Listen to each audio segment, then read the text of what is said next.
Takže, ahojte, tu Lucka.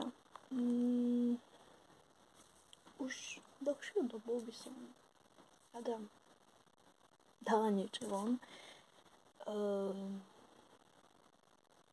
Prečo tu momentálne taký mesiac, 2 nebude, dokiaľ dáme dokopy.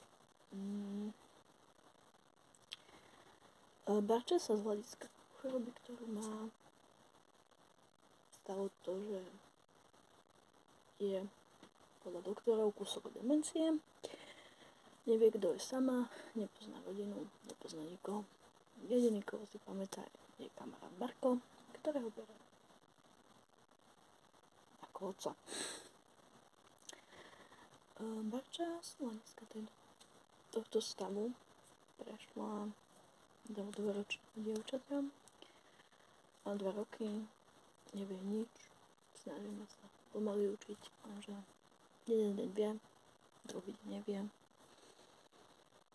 Takže aby som bola pre mňa non-stop som tu ja, takže už mi to trošičku začína viesť na nervy, ale skúšam, zatiaľ zvládam. Toto video som chcela natočiť hľadiska toho, že Barče chýba svet, chcela by tu byť, ale ju von pustiť nemôžem. Pretože jakmile ju pustím von,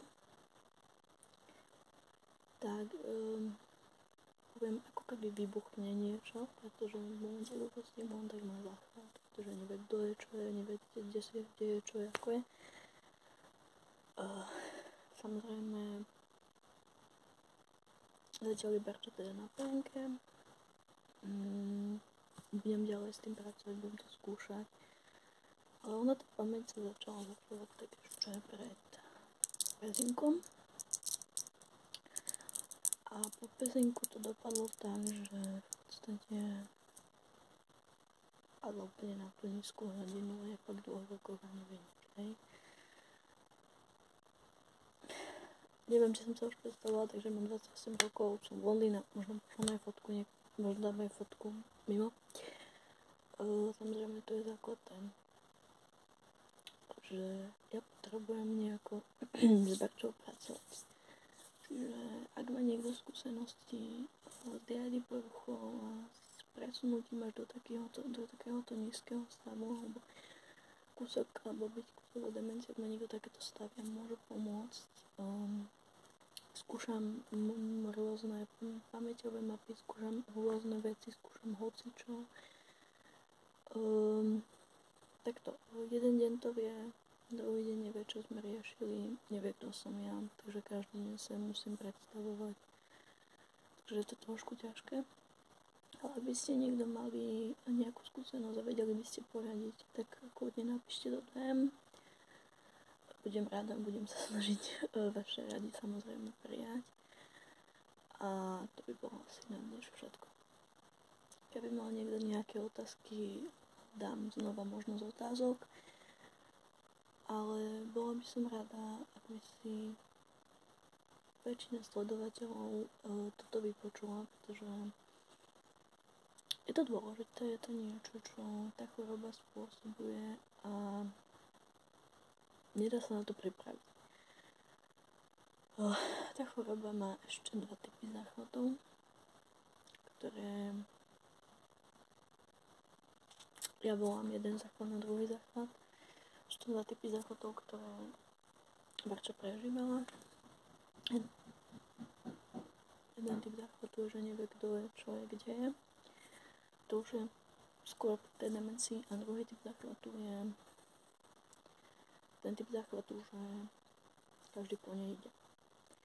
To záchvaty sa nejako kopili, by som povedala.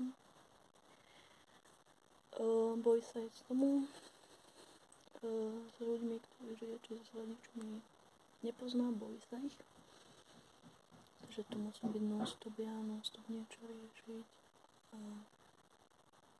Tým, že mám svoj život, ako nechcem nejako tak alamovať svoje veci, tak je to pre mňa ťažké. Ale som tu už non-stop od pezinku. Od pezinku som tu ja non-stop, prepáčte. že asi tak od podniku som to non-stop a je to extrém. Že hlavný problém je v tom, že ja nechcem užiť tým, že by jej dali inde. Že by jej teda z hľadiska toho, ako je na tom by spravili nesvoj práv. To ja nechcem spraviť. Takže tým pádom som tu ja. Ale keby som mu nechala nejakých pár dní, tak to mne svoje právo sa za nejakú dobu stane. A neviem, či je lepšia tá možnosť alebo tu byť, ale aj tá možnosť je pre mňa náročná. Takže ako som hovorila, keby niekto mal nejaké rady ohľadom tohto, budem rada, keď mi ich napíše do DM, čisto do čisto do tohto profilu. Viem, že som tu non-stop, tak čítam všetko ja. Takže stačí napísať, prečítam si, keby hlasovka, kľudne vypočujem si a budem skúšať vaše rady. Takže zatiaľ.